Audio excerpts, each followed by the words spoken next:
Buenas tardes. Tengo el placer de presentarles al señor Gerardo Gutiérrez Ardoí. El señor Gerardo Gutiérrez es licenciado en Derecho por la Universidad Nacional de Educación a Distancia, es máster de Empleo, Relaciones Laborales y Diálogo Social en Europa por la Universidad de Castilla-La Mancha, máster de Liderazgo y Gestión de Políticas Públicas por la Universidad Autónoma de Barcelona y experto en Seguridad Social por la Universidad de Castilla-La Mancha. A nivel profesional, es técnico de Gestión de Empleo del Estado y técnico de Gestión de la Junta de Comunidades de Castilla-La Mancha, en excedencia, y pertenece al Cuerpo de Técnicos Superiores de la Junta de Comunidades de Castilla-La Mancha, especialidad jurídica. Desde 1992 hasta la fecha ha prestado servicios en el ámbito del Sistema Nacional de Empleo, tanto a nivel estatal, Instituto Nacional de Empleo, como en el ámbito autonómico, Servicio Público de Empleo de Castilla-La Mancha. Desde 2008 a 2011 fue director general de Empleo del Servicio Público de Empleo de Castilla-La Mancha y desde el 11 de julio de 2018 ostenta el cargo de director general de Servicio Público de Empleo Estatal del SEPE. Señor Gutiérrez, adelante con su intervención. Muchas gracias por la presentación y es un placer estar aquí en Barcelona en el marco de este interesante congreso, ¿no? Nacional e internacional. No sé si está cargada la presentación que mandamos o si no, luego la pasamos, ¿no? Por aquello de que vamos a hablar de datos y es bueno que los tuviéramos en mente. Luego se lo harán llegar con seguridad. Bueno, nos toca hablar un poco desde el Servicio Público de Empleo Estatal del marco actual de la situación de empleo, ¿no?, de las personas con discapacidad en España, ¿no? Y un poco también el reto que tenemos, como comentaba María José, mi paisana y catedrática del Derecho del Trabajo anteriormente, en este momento constituyente, como ya decía, efectivamente, en el que nos encontramos que estamos en el proceso del cambio del modelo normativo que ha de regir las relaciones de trabajo y fundamentalmente también de empleo de las personas con discapacidad, ¿no?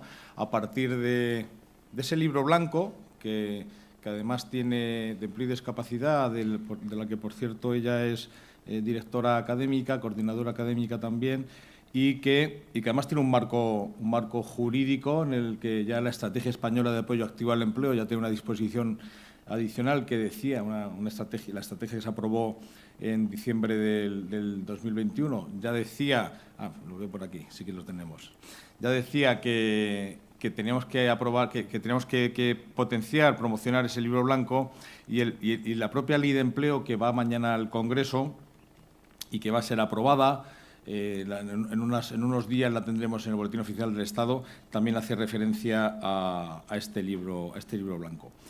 Un poco por presentarnos como Servicio Público de Empleo Estatal. Sabemos que es un organismo autónomo, que seremos Agencia Española de Empleo próximamente también, ¿no? En el marco de la nueva Ley de Empleo se autoriza por un Real Decreto que tenemos que tramitar en los próximos meses a que el Servicio Público de Empleo se transforme en Agencia Española de Empleo, con lo que ello conlleva de mayor posibilidad de aplicar más flexibilidad en la gestión de las políticas de empleo en este organismo que por un lado saben que gestionamos las prestaciones por desempleo y además coordinamos, impulsamos las políticas activas de empleo de las que son competentes las comunidades autónomas, las 17 comunidades autónomas en este país en el que tenemos el marco de competencias compartidas o competencias, en este caso, de ejecución de las políticas de empleo, como es el caso concreto de la política de empleo. Dentro del Servicio Público de Empleo Estatal está el Observatorio Ocupacional, que con seguridad ustedes conocerán. El Observatorio Ocupacional, que tiene más de 30 años de antigüedad como comunidad administrativa dentro del Servicio Público de Empleo Estatal, es el órgano administrativo, la unidad administrativa que más datos tiene del mercado de trabajo.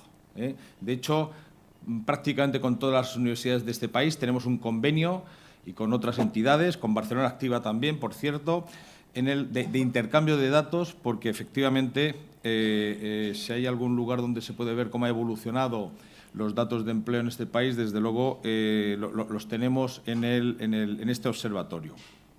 Este observatorio que además, aprovechando también los fondos del plan de recuperación, porque como muy bien saben, en este caso el plan Marshall que Europa ha puesto a favor de este país no lo hemos dejado pasar como si se dejó pasar el de hace 80 años.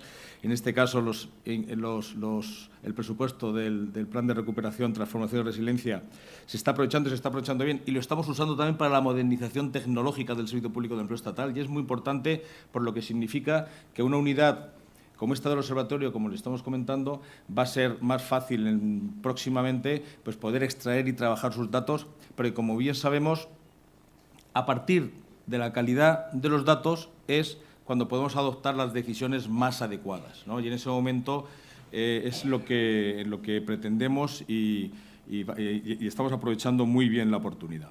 Dentro de los informes que tiene este observatorio está precisamente el del mercado de trabajo de las personas con discapacidad del 2022, ¿no? Que es un poco los datos con los que vamos a comentar. Este observatorio del que hemos comentado, todos los años saca estudios sectoriales de personas con discapacidad, de personas mayores de 45 años, de jóvenes también, de personas extranjeras y de mujeres. Todos los años se va actualizando de forma sectorial estos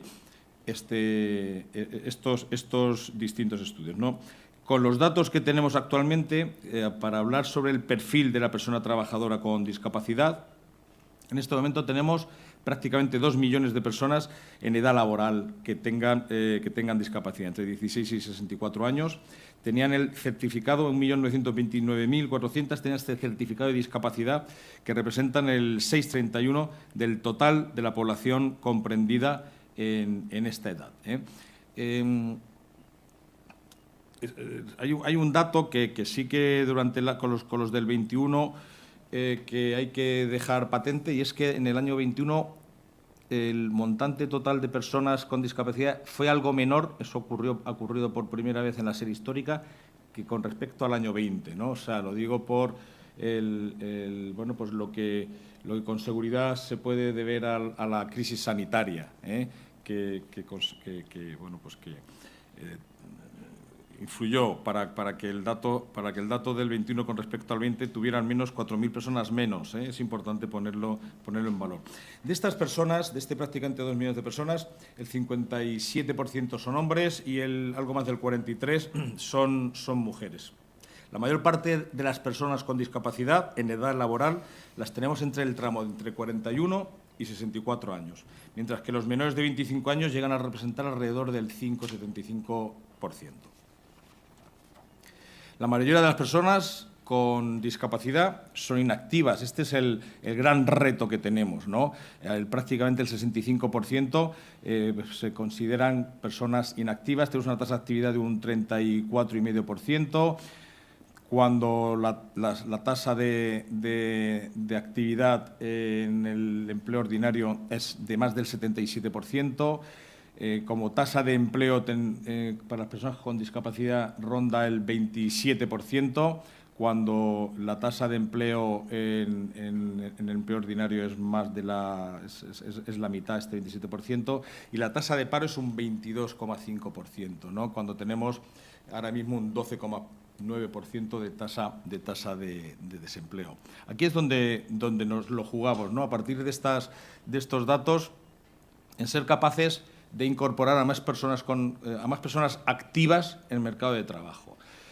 Cuando se dan los datos, fundamentalmente de la EPA trimestralmente, uno de los datos que nos dice que la sociedad tiene confianza en cómo va la situación laboral, en cómo va la situación económica, un dato fundamental es el del incremento de la tasa de actividad, ¿no? Bien, pues esa tasa de actividad que hemos comentado, que está en ese 35% con respecto al prácticamente el 77% que tenemos el resto, es donde tenemos que volcarnos. En esta ley de empleo que mañana aprobamos y que está basada en 5 principios fundamentales que ya en la Estrategia Española de Apoyo Activo al Empleo explicábamos, y fundamentalmente el primero, que es el de que desde los servicios de empleo nos obliguemos a cumplir con ese acompañamiento personalizado y profesionalizado a lo largo de toda la vida laboral.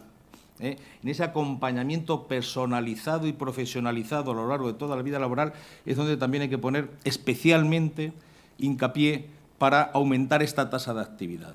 Si en general sabemos que más allá de incorporar, que hay que incorporarlo, y lo estamos incorporando, por cierto, también financiado con los fondos de recuperación, la mejora de las herramientas tecnológicas ligadas a la inteligencia artificial o al Big Data, indudablemente donde nos la jugamos como servicios de empleo y donde realmente tenemos mayores ineficiencias con respecto a otros servicios públicos de empleo europeos, fundamentalmente el francés, el alemán, que es con los que nos podemos comparar un poco por tamaño también, es en el personal dedicado a ese acompañamiento profesionalizado y personalizado a lo largo de toda la vida laboral. Bueno, pues en esta Ley de Empleo, además, se establecen sistemas de financiación también para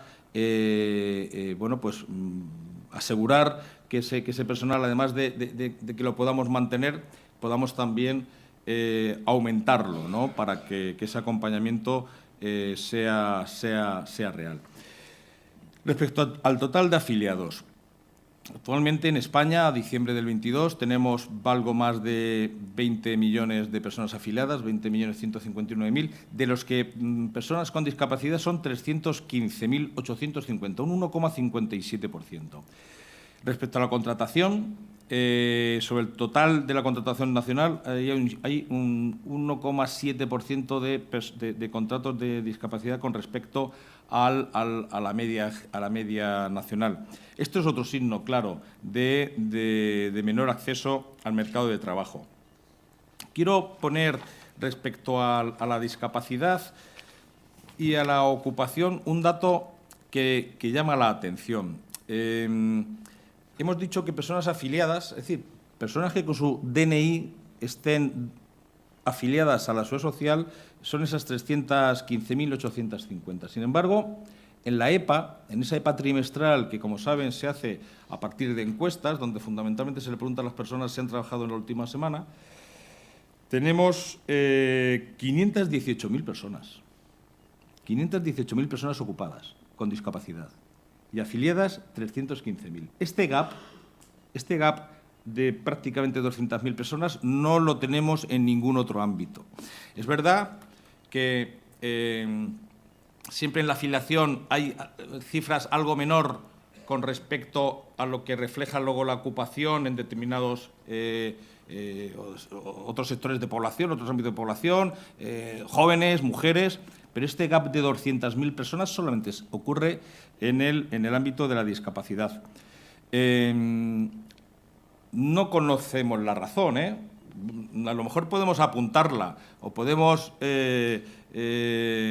reflexionar sobre ella y seguro que sacábamos algunas conclusiones, pero es un tema que tenemos que estudiar y sacarle conclusiones.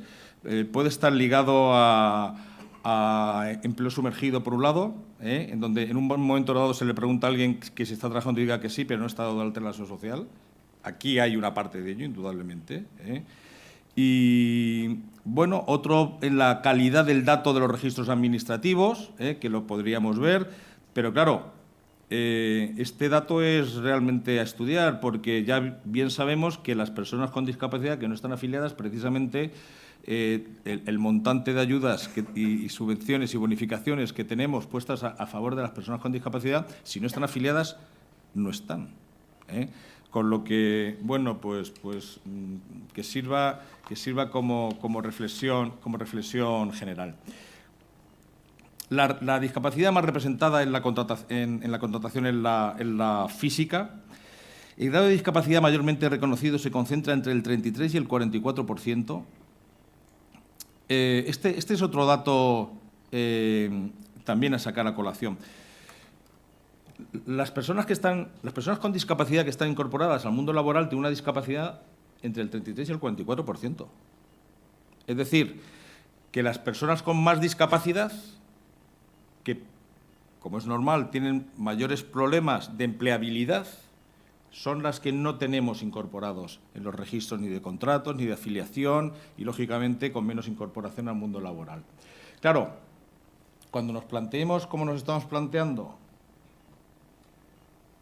en este momento constituyente de nuevo ordenamiento, esto nos debe marcar. Y cuando se habla por ejemplo, pues de precisamente mejorar las financiaciones o las bonificaciones dependiendo del grado de discapacidad, estamos hablando de esto. Cuando ya se hizo un adelanto con el Real Decreto 818 de programas propios, de programas comunes de los servicios públicos de empleo, ya se estableció que la financiación o la subvención en los contratos o en las personas con discapacidad o las subvenciones de contratos que llevaran consigo personas con discapacidad deberían modularse en base al grado de discapacidad. Claro, un poco ya quería corregir esta situación que indudablemente tenemos, ¿no? Cuando hablamos de que en esta modificación normativa que tenemos que apuntar, pues seguramente esa parte del empleo protegido tiene que pensar más en la persona, más que en la empresa o entidad que la contrata, también estamos hablando de eso. Hay que pensar más en la persona y ponerla en el centro de las medidas, a la persona con discapacidad y no a la entidad que pueda contratar, ¿eh? También estamos hablando de eso. Tenemos que hablar de dar más posibilidades de tránsito dentro del mercado protegido, del tránsito al mercado ordinario de las que existen en la actualidad.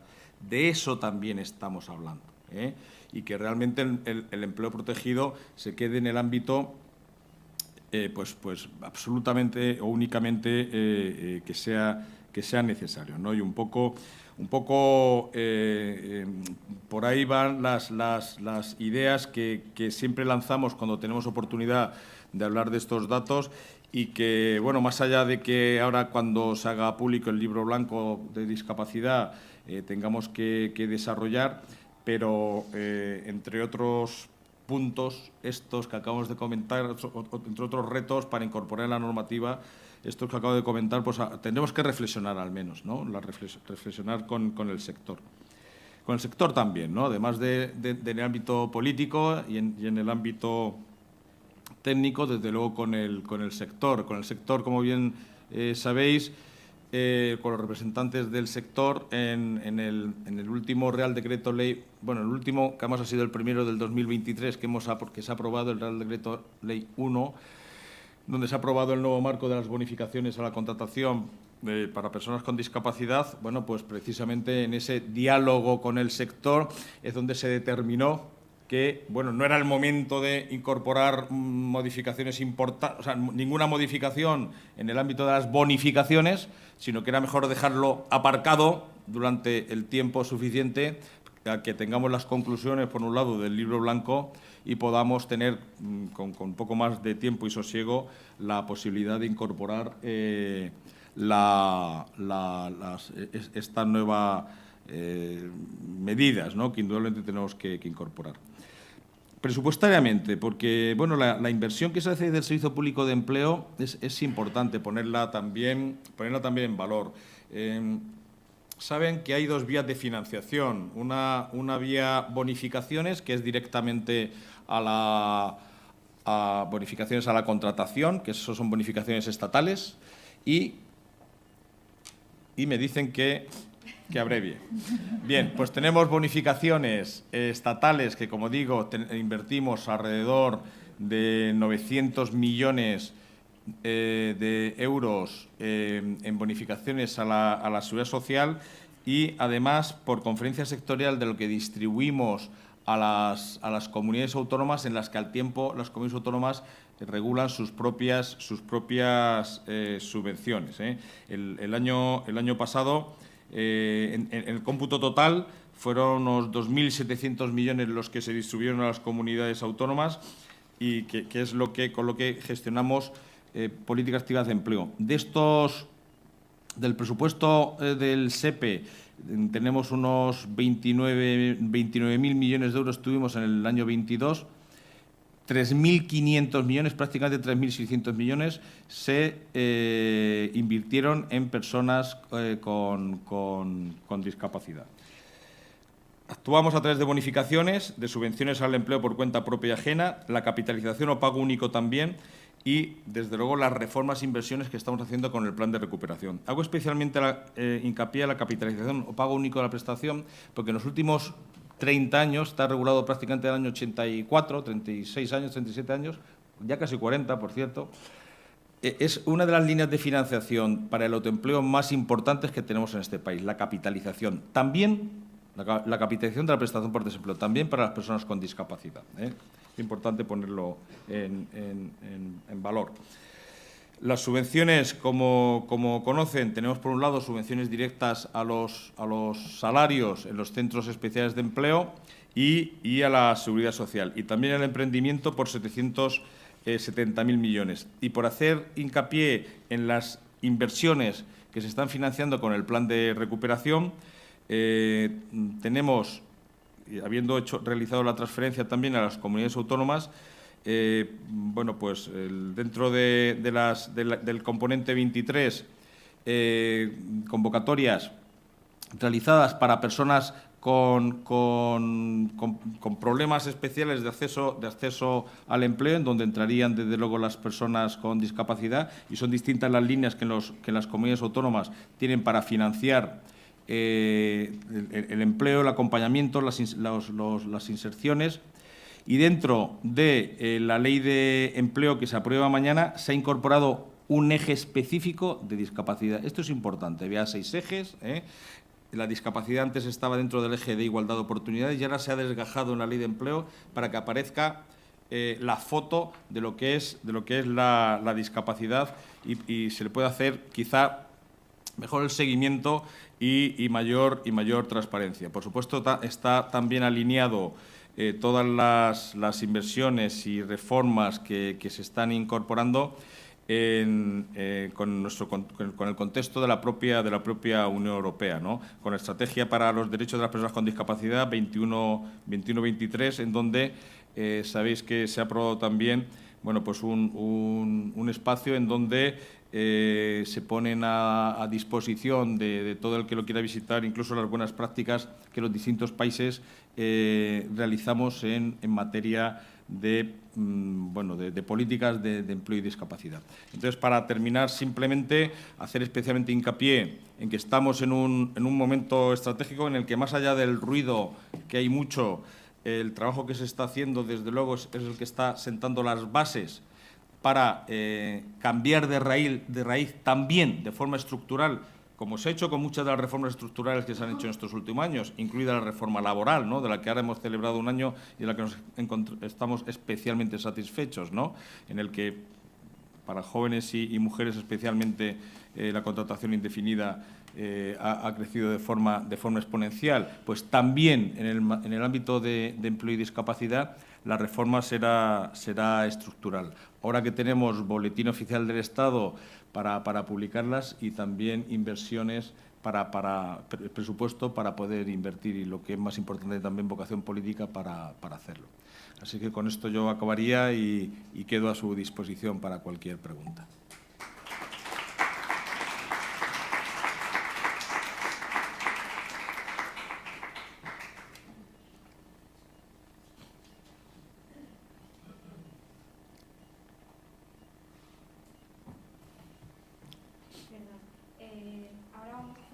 Antes no sé si hay alguna pregunta en sala, pero sería la única pregunta que podemos hacer porque vamos con 20 minutos de demora, ¿vale? Entonces, Elisa, esta única pregunta.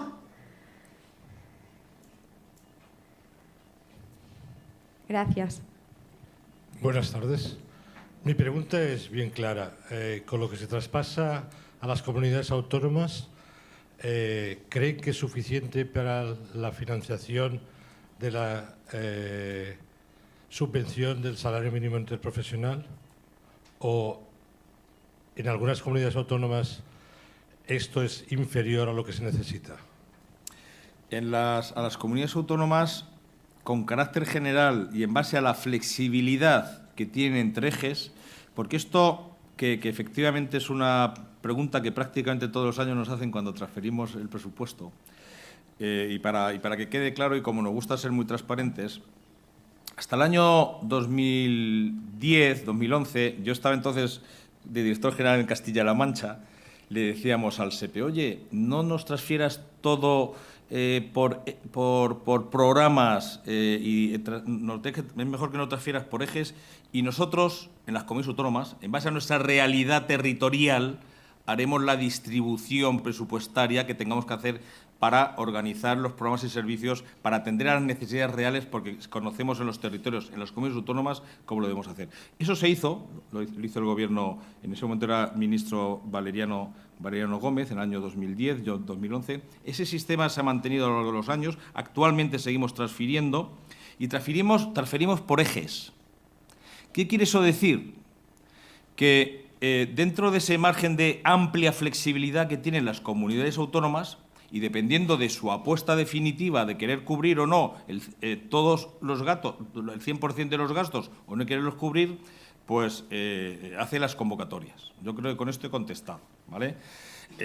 Margen presupuestario suficiente, con flexibilidad suficiente, para poder hacer frente al pago del 100% del salario mínimo interprofesional, que, como bien saben, es lo que se financia con estas subvenciones. Además, que eso sí que es casi nominativo, el 5% adicional del 50 al 55% que saben que hemos aumentado para personas con mayor discapacidad dentro de los centros especiales de empleo, ahí sí que lo hacemos en base al número de personas que tiene cada comunidad autónoma. Bueno, pues en base a estos dos presupuestos que les he comentado, sí que lo pueden financiar. Muy bien, muchas gracias. Lamento, pero no nos da tiempo a hacer más preguntas, así que agradezco su participación.